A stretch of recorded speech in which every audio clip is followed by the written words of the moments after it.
Kirim pesan ke alamat yang berbeda. Layanan yang lebih baik dari hamba Tuhan. Profil Aston Adam, dari Republik Demokratik Kongo. Tuhan mengiriminya pesan peringatan, untuk generasi kita, dengan membuatnya mengunjungi neraka dan surga. Dosa yang tidak disengaja, dan bahkan yang tidak disadari yang akan membawa banyak orang ke aus. Tolong dengarkan Alkitab Anda yang terbuka, dan tetaplah bersama mereka. Alkitab, dan tetap dengan Alkitab terbuka Anda. Dan tetap dengan Alkitab terbuka Anda mendengarkan Roh Kudus kami membagi itu dalam 30 pesta. Jangan ini yang ketiga. Tempat penerimaan di 351 kamar neraka. Aston MBAYA. Ini adalah Nabi Adam. Kesaksian di 361 bilik tentang bagaimana saya dibawa ke neraka selama 361 hari untuk mengunjungi 361 bilik neraka. Dalam Yohanes pukul 3:16 Alkitab berkata, karena Tuhan begitu mengasihi dunia sehingga ia memberikan anaknya yang satu-satunya, sehingga siapapun yang percaya kepadanya tidak akan binasa tetapi memiliki hidup yang kekal. Saudaraku, kekayaan, uang, dan harta benda di bumi tidak akan menyelamatkanmu. Tuhan berfirman, daya tarik, hiburan dalam kesenangan dunia ini membutakan populasi dunia terhadap kenyataan di akhirat, tetapi umat manusia harus memahami bahwa jika pengangkatan ditunda, kematian akan datang sebagai akibatnya. Pencuri dalam hidup mereka, saudara yang terkasih, Tuhan mengunjungi saya dan menunjukkan kepada saya realitas akhirat. Tuhan berkata, saya menunjukkan ini kepada Anda karena saya ingin Anda pergi ke dunia dan memberi tahu dunia realitas akhirat. Kehidupan dan neraka akan Anda lihat di sini sehingga mereka tahu ada kehidupan setelah kematian. Saya ingin orang-orang yang menikmati hidup mengetahui bahwa neraka itu nyata dan bahwa neraka itu ada dan bahwa setelah kematian ada kehidupan lain yang mengacu pada manusia, baik tempat tinggal orang mati, yaitu kebinasaan, atau kerajaan surga. Saudaraku, saya menerima mandat ini dari Tuhan untuk menjadi saksi realitas dan kebenaran tentang akhirat dan realitas neraka. Ketika saya datang kepada Tuhan Yesus tepat setelah pertobatan saya, Tuhan mulai berbicara kepada saya dan memperingatkan saya bahwa Dia akan membawa saya keluar kubur untuk melihat kebenaran dan realitas akhirat sehingga saya dapat memperingatkan umat manusia. Bertahun-tahun setelah janji ini, saya berdoa sampai larut malam. Suatu hari, saat saya terus berdoa, saya merasa kamar saya diterangi oleh cahaya yang kuat. Ketika saya merasakan cahaya yang kuat ini, saya memutuskan untuk membuka mata untuk melihat apa yang sedang terjadi. Saat saya membuka mata untuk memeriksa cahaya, saya jatuh ke tanah. Saya berada di lantai ketika saya mendengar suara Tuhan yang kuat berbicara kepada saya. Tuhan berkata kepada saya, Aston, saya adalah Yesus Kristus Tuhanmu. Saya memilih Anda karena saya ingin membawa Anda keluar kubur untuk melihat realitas neraka bagi Anda untuk memperingatkan umat manusia. Kemudian saya mendengar Tuhan meminta saya untuk bangun dari tanah. Ketika saya berdiri, saya menyadari bahwa tubuh saya masih terbaring di lantai, dan sebenarnya pikiran saya yang sedang bangkit. Ketika saya meninggalkan tubuh saya melihat orang-orang yang juga sedang tidur di kamar saya. Saya ingin membangunkan mereka, tetapi ketika saya mencoba melakukannya, saya melihat bahwa saya tidak dapat menyentuh mereka karena saya bukan lagi seorang fisik. Dengan cepat, saya meninggalkan kamar saya di jalan. Ketika saya sampai di jalan, saya melihat ada begitu banyak orang yang bertanya-tanya dan menangis, dan saya bertanya-tanya. Saya melihat orang-orang ini menangis dan berkata, kami tidak mati. Kami hidup. Mengapa orang menangis tuangkan? Saudaraku, orang-orang ini yang menangis bersama orang mati, orang yang mereka cintai menangis untuk mereka karena mereka sudah mati. Tetapi jiwa-jiwa yang telah meninggal ini menolak untuk menerima bahwa mereka telah mati. Namun orang yang mereka cintai menangis karena kematian mereka. Segera saya simpulkan dari bahwa saya juga mati seperti orang-orang ini. Ketika saya menyadari saya sudah mati, saya terkejut. Dan saya masih harus menangis. Saya menangis dan mulai berdoa, berkata kepada Tuhan, Tuhan, ingatlah saya melayani kamu selama hidup saya di bumi. Saudaraku, ketika saya sedang berdoa dan meminta belas kasihan saya melihat cahaya terang turun dari surga. Cahaya itu bersinar dan turun ke arahku. Ketika cahaya itu turun dan menerpa saya melihat bahwa cahaya itu adalah seorang laki-laki. Itu sebenarnya adalah Tuhan Yesus Kristus sendiri. Saya tahu itu adalah Tuhan karena di dahinya ada namanya. Dan di dadanya tertulis Raja segala raja dan Tuan segala tuan. Tuhan berkata kepada saya, pelayan, saya berjanji bertahun-tahun yang lalu untuk membawa Anda keluar kubur untuk melihat realitas neraka dan melaporkan kepada dunia. Sekarang saatnya Anda mengunjungi Abode of the Dead untuk memperingatkan dunia. Tuhan berkata, mari kita naik ke gunung untuk melihat dunia. Segera kami naik ke puncak gunung, dan saya melihat bahwa seluruh dunia tertutup kegelapan total. Tuhan bertanya kepada saya, apa yang kamu lihat? Saya menjawab, saya tidak dapat melihat apapun karena kegelapan yang mutlak. Segera, Tuhan meletakkan batu di atas mata saya. Sebagai konsekuensinya, saya diperbolehkan melihat bangsa-bangsa di dunia dan populasi dunia serta banyak hal yang terjadi di muka bumi. Tuhan bertanya kepada saya, apa yang kamu lihat? Ketika saya melihat orang-orang di berbagai tempat membawa peti mati ke kuburan untuk dimakamkan. Namun, saya melihat jiwa orang mati di atas peti mati ini. Saya melihat seorang pria yang tubuhnya ada di peti mati. Orang yang menangis mencoba berbicara dengan orang-orang yang menangis. Dia berkata kepada mereka, mengapa kamu mencoba mengubur tubuh saya? Saya tidak mati, saya masih hidup dan saya baik-baik saja. Pria ini berkata kepada orang banyak, berhentilah menangis untukku. Aku hidup. Tergantung, saya melihat bahwa tidak ada yang bisa mendengar pria ini. Pada saat ini, Tuhan mulai menunjukkan kepada saya kematian banyak orang, termasuk pendeta, musisi dan presiden. Jiwa orang-orang ini mengembara di bumi sebelum mencapai tempat tinggal orang mati. Saya telah melihat orang meninggal karena tenggelam, di rumah mereka dan dalam kecelakaan lalu lintas. Pelajari lebih lanjut tentang layanan dan bantuan dan akses ke pemakaman. Saya berdiri dengan Tuhan di atas gunung itu. Saya segera melihat kecelakaan sirkulasi di dalam kota. Terlambat, saya laporkan dari sirkulasi kecelakaan yang saya saksikan ini sudah terjadi belum lama ini di kota kami. Banyak orang tewas dalam kecelakaan ini. Anda dapat melihat rute yang tepat untuk perjalanan Anda. Kecelakaan yang saya lihat setelah itu, banyak pelintas yang meninggal. Ketika saya menghargai lagi, saya melihat bahwa jiwa para penumpang ini berdiri di sekitar bus yang jatuh. Lakukan hal-hal yang berhubungan dengan bus dan korps yang tersedia di penderita syok dan luka fatal. Lihat semua orang yang meninggal dalam kecelakaan, hal-hal yang berhubungan dengan korps, mobil, dan mobil. Jiwa-jiwa yang mati mencoba memberitahu yang hidup bahwa mereka hidup, mereka tidak mati.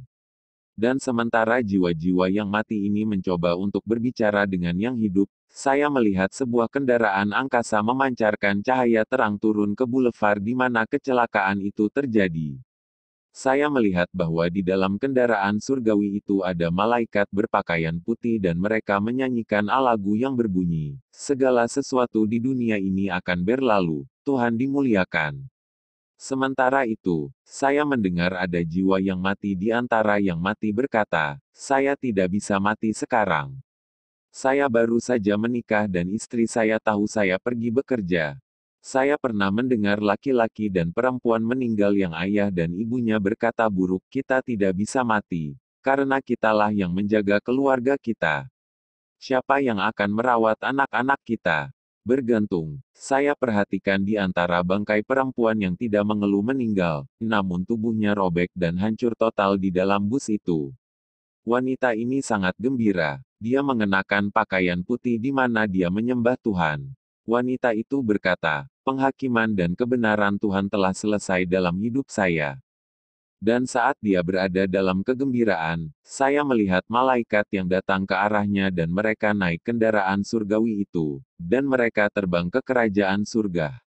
Mereka meletakkannya di dalam mobil surgawi.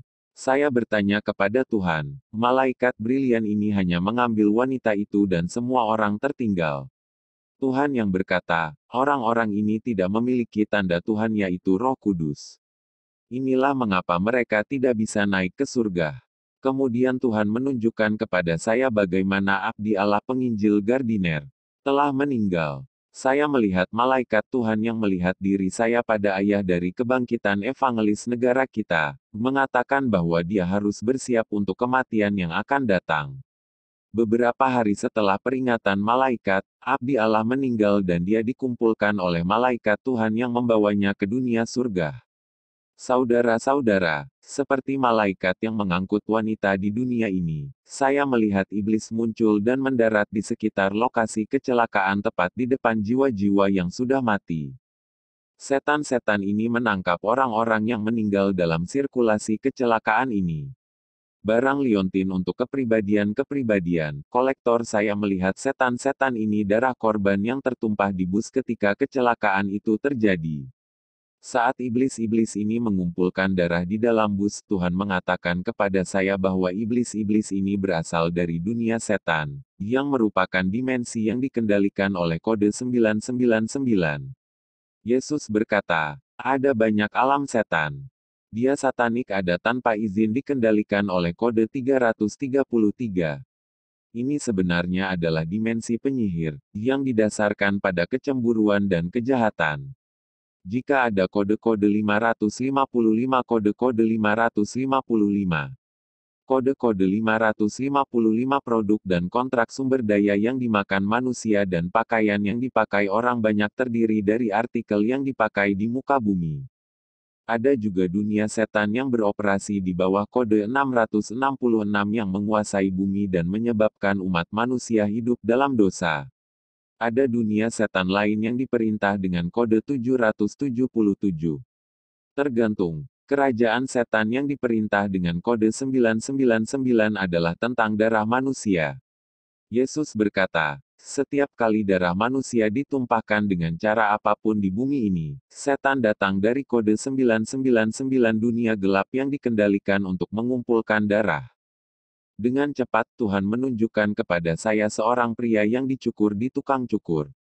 Ketika dia terluka ringan oleh pisau cukur, dengan cepat iblis dari 999 dunia datang dan mengumpulkan tetesan darah yang telah tumpah dari luka itu. Setelah itu, saya melihat seorang wanita merapikan rambutnya dan dia pergi secara tidak sengaja terluka. Akibatnya, iblis lain dari kerajaan 999 muncul dan mengambil darah ini. Darah digunakan untuk memajukan alam iblis terkasih. Darah orang hidup dan mati dikumpulkan oleh iblis di alam ini ketika seorang pria atau wanita terluka. Saudaraku, saya pikir saya berdiri bersama Tuhan Yesus sebelum lokasi kecelakaan di mana setan menangkap jiwa orang mati dan mengumpulkan darah yang tumpah di bus. Kemudian saya melihat setan-setan ini naik ke angkasa dengan jiwa-jiwa yang tertawan ini. Setelah sampai di luar angkasa, mereka akhirnya bangkit untuk turun bersama para tawanan tersebut. Mereka turun ke tengah bumi dengan kecepatan tinggi. Tuhan Yesus berkata kepada saya, pelayan, kita harus mengikuti mereka. Saat kita mengikuti setan-setan ini, pada saat ini, saya melihat kematian seorang pendeta di kota. Dia adalah seorang pendeta setan. Ketika dia meninggal saya melihat jiwanya ditangkap oleh iblis dan bergabung dengan jiwa-jiwa yang ditangkap oleh iblis yang dirantai ini. Mereka semua pergi ke neraka. Saat kami turun menuju pusat bumi, saya melihat 12 bukaan di dunia.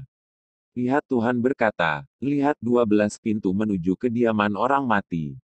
Ini adalah 12 pintu masuk ke neraka. Ketika orang mati di bumi, mereka ditarik ke 12 gerbang surga atau 12 bukaan bumi, membawa mereka ke 12 gerbang neraka. Ketika kami sampai di pusat bumi, saya melihat ribuan jiwa yang tak terhitung jumlahnya berbaris di depan sebuah pintu yang bertuliskan, pintu ke neraka. Saya melihat banyak ini, dipegang di tangan mereka beberapa memilih yang tampak seperti cakram komputer, CD. Dan di depan gerbang neraka ada iblis bernama Nikel, dia adalah perusak Apollyon. Kunjungi situs ini untuk mendapatkan informasi langsung dari situs web Anda yang akan membahas berdiri di depannya dalam antrian. Setan itu duduk di singgasana dan memanggil nama-nama orang mati. Saya melihat bahwa orang-orang yang telah meninggal dan telah mendarat di depan gerbang neraka kewalahan. Mereka tercengang dan ketakutan. Mereka bertanya dan mengeluh, mereka tidak dapat menerima bahwa mereka telah mati dan jatuh di tempat ini. Lihat semua informasi yang mengejutkan untuk orang-orang yang Anda cari dan temukan barang-barang Anda, tempat-tempat menarik, dan tempat-tempat menarik dan lainnya. Mereka tidak dapat menerima bahwa mereka telah mati dan mereka dipisahkan dari orang yang mereka cintai. Saudaraku, di neraka kamu akan mengingat istri dan suami, keluarga dan teman-temanmu. Saya melihat bahwa setiap kali iblis ini memanggil nama suatu jiwa dan mengantri, cakram itu diambil dari tangannya dan seluruh hidupnya diproyeksikan di layar lebar. Lihat, Tuhan berkata, CD yang kamu lihat di tangan jiwa-jiwa yang telah meninggal ini disebut bukti keberadaan sebelum kelahiran manusia di bumi. Tuhan memberikan jiwa manusia bukti keberadaan ini di dalam Dia memerintahkan semua jiwa yang datang ke bumi untuk menaati hukumnya karena semua tindakan mereka akan ditulis dan dicatat dan merupakan bukti keberadaan. Bukti keberadaan inilah yang memungkinkan dunia setan untuk menyiarkan kehidupan dan tindakan orang-orang ke layar. Saudaraku, di antara orang-orang dalam antrian, saya melihat seorang anak berusia 9 tahun. Dia menangis dan berkata, "Saya masih anak-anak, saya seharusnya tidak berada di sini." Orang yang terbunuh, anak itu meneriakkan nama-namanya. Dengan cepat, iblis itu mengambil cakram dari tangannya dan nyawa anak itu terlempar. Saya mengecualikan di layar kehidupannya di bumi.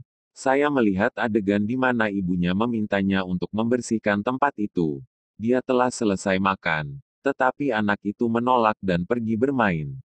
Saat dia buang air kecil setelah bermain, dia terpeleset ke kamar mandi dan jatuh. Dia dirawat di rumah sakit dan meninggal di rumah sakit. Tuhan tidak dapat menerima jiwanya di surga dan dia jatuh di sana. Setelah iblis ini menyiarkan kehidupan anak ini ke layar, dia melemparkan jiwanya ke neraka. Kemudian saya melihat seorang wanita dari kota kami. Dia adalah seorang Kristen dan dia seperti, saya seharusnya tidak berada di sini. Saya seorang Kristen, saya pergi ke gereja dan mencoba takut akan Tuhan. Saya selalu berusaha menyenangkan Tuhan, mengapa saya ada di sini? Kemudian iblis itu mengambil CD-nya dan merencanakan hidupnya. Mulai dari proyeksi di layar, saya melihat adegan di mana dia sedang memasak tetapi dia mengalami masalah dengan kuali dan baranya. Sejak tetangganya yang merupakan temannya keluar dan meninggalkan kuali dengan arang untuk merebus makanannya. Wanita ini terus menggunakan kuali dan bara temannya saat dia pergi tanpa izin. Dia melakukan segalanya di belakang punggung temannya. Dia tidak berpikir itu salah karena dia menggunakan properti seseorang tanpa meminta izin pemiliknya. Tuduhan dan tanggung jawab untuk mendapatkan izin. Bahkan, saya melihat temannya menelepon di sebelahnya. Dan ada suara-suara tuduhan terhadap wanita ini yang terkejut karena tindakan ini telah meninggalkannya di sana. Wanita itu akan bertanya, apa yang telah saya lakukan salah? Setan neraka mengatakan kepadanya, "Nyonya, kamu menggunakan properti seseorang tanpa meminta izin. Itu ilegal. Anda seharusnya bertanya bahkan jika dia adalah teman Anda." Gerbang neraka dibuka dan wanita itu dilemparkan ke dalam api. Kemudian saya melihat seorang pria yang juga dihukum karena menggunakan sabun tetangganya tanpa izin. Pria itu mengira tidak apa-apa. Itu hanya sinetron yang tidak menyadari ada semangat menuduh di akhirat. Dan saudara-saudara lainnya dihukum karena menggunakan barang milik tetangganya tanpa meminta izin. Akibatnya, ada dakwaan dan dia dihukum. Semua orang dalam antrian ini dipaksa masuk ke dalam gerbang neraka. Saudaraku, setiap manusia yang hidup di bumi memiliki bukti keberadaan di mana semua tindakannya tertulis. Dan saat kita mati, hidup kita akan diproyeksikan ke layar lebar berkat keberadaan-keberadaan. Ketika kami masuk ke gerbang neraka, saudara, saya melihat nyala api yang besar. Maksud saya melihat gunung berapi besar dan api besar. Memang, ketika orang masuk melalui gerbang neraka, saya melihat bahwa mereka jatuh ke lautan lahar di dalam gunung berapi. Saya bertanya kepada Tuhan tentang tempat ini. Tuhan mengatakan kepada saya bahwa itu adalah penerimaan neraka. Saudaraku, tempat ini adalah vulkan besar dengan lava besar yang mendidih dan menggelegak pada suhu tinggi. Dan ada ribuan orang di dalam lahar vulkanik besar ini. Saya telah melihat jiwa yang tak terhitung jumlahnya di dalam lahar vulkanik yang sangat besar ini. Jangan pergi ke neraka, kekasih. Saya melihat bahwa orang-orang ini benar-benar dibakar. Mereka kerangka dan cacing hidup di atasnya. Tuhan berkata, ketika orang jatuh di neraka, mereka jatuh terlebih dahulu di tempat ini sebelum dipindahkan ke kamar masing-masing dan ada 361 kamar di neraka. Jiwa-jiwa ini menangis dan mengertakkan gigi di tempat ini. Siksaan itu di luar imajinasi. Dan kegelapan itu sangat pekat. Bola api bumi. Ketika saya meninggalkan tempat ini, saya melihat jiwa-jiwa terkutuk itu lari dan saya bertanya-tanya. Saya datang untuk melihat bahwa mereka melarikan diri dari hujan mangkuk api. Tuhan memberi tahu saya bahwa pemerintahan mangkuk api ini berasal dari bumi. Itu tertulis dalam Mazmur 11:6, 7. 6 orang fasik akan hujan jerat, api dan belerang, dan badai yang dahsyat, itu akan menjadi cawan mereka. 7 mobil Tuhan yang adil mencintai kebenaran, wajahnya melihat ke kanan. Orang-orang bersembunyi dari hujan api ini. Tuhan menjelaskan mengapa hujan api ini turun di tempat ini. Ada seorang wanita yang adalah orang baik dengan karakter yang baik. Gunakan file ini dan gunakan file lainnya untuk mendapatkan file ini. Dengan suara bulat dia adalah orang yang baik. Tergantung, wanita ini menyembunyikan dosa. Dia melakukan prostitusi dengan menjual tubuhnya untuk membesarkan anak-anaknya. Dan ketika dia meninggal, orang-orang di pemakamannya memujinya karena karakter baiknya. Tetapi kata-kata pujian ini datang kepada wanita ini dalam bentuk hujan api. Banyak orang di neraka mengeluh dan meminta orang-orang di dunia untuk berhenti memuji mereka atas kata-kata mereka dalam bentuk hujan api. Di antara mereka yang menderita hujan api adalah penyanyi Injil yang dipuji dan dipuji oleh orang-orang di bumi. Dimanapun orang bersaksi atas perilaku baik mereka di bumi, hujan api membakar mereka dan setan menertawakan mereka. Rasa sakit di tempat ini tidak bisa dimengerti, siksaan ini tidak didukung. Saya sedang berada di sekitar gunung berapi dan lava besar ini yang disebut penerimaan neraka ketika tiba-tiba angin kencang menerpa cakrawala. Ciptakan sebuah membakar jiwa-jiwa terhilang yang mencoba bersembunyi. Tuhan berkata, kamu akan memberi tahu dunia untuk menghindari tempat ini. Pastikan mobil tidak didukung oleh semua mobil karena tidak dapat didukung. Siksaan itu di luar imajinasi. Saudaraku, neraka itu mengerikan. Kamu akan terbakar tetapi tidak ada penebusan karena nyala api akan menjadi bagian dari eksekusi kamu. Ada angin yang membara membakar jiwa-jiwa yang terhilang di tempat ini. Dan ketika angin bertiup, saya melihat siluet dikendalikan dan mengarahkan angin yang membara ini. Saya melihat identitas manusia ini muncul di balik angin yang membara ini. Saya bisa membaca tulisan di dahinya yang bertuliskan, penguasa kejahatan. Saya bertanya kepada Tuhan, siapakah orang yang datang dengan angin api ini? Lihat Tuhan berkata, ini adalah iblis, musuh Tuhan dan manusia.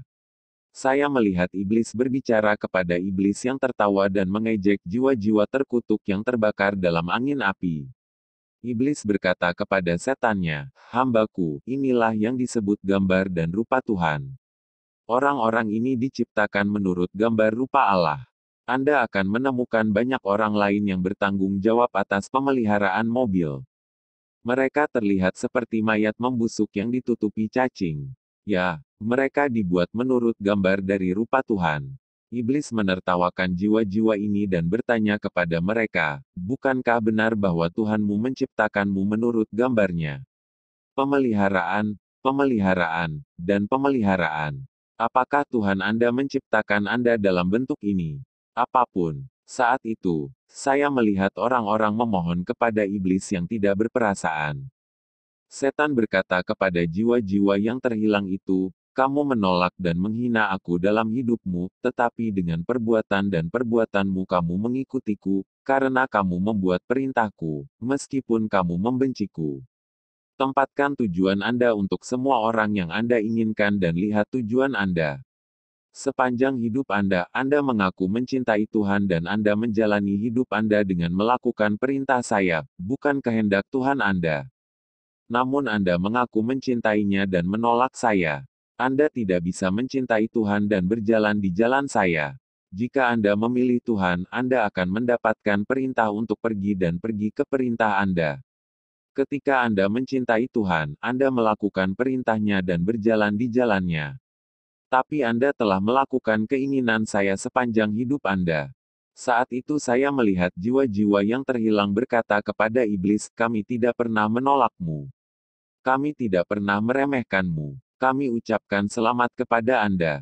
Saudaraku, saya telah melihat jiwa-jiwa yang terhilang ini memuji iblis atas belas kasihannya. Tergantung, dapat digunakan dan setelah itu, bersukacitalah karena ini adalah kerajaanmu dari kekekalan hingga kekekalan karena kamu telah memilih untuk hidup dengan melakukan kehendakku. Ini adalah ganjaranmu di kerajaanmu selamanya. Kemudian jiwa-jiwa ini dibawa dari penerimaan neraka yang merupakan vulkan ke kamar masing-masing, karena mereka adalah 361 kamar neraka.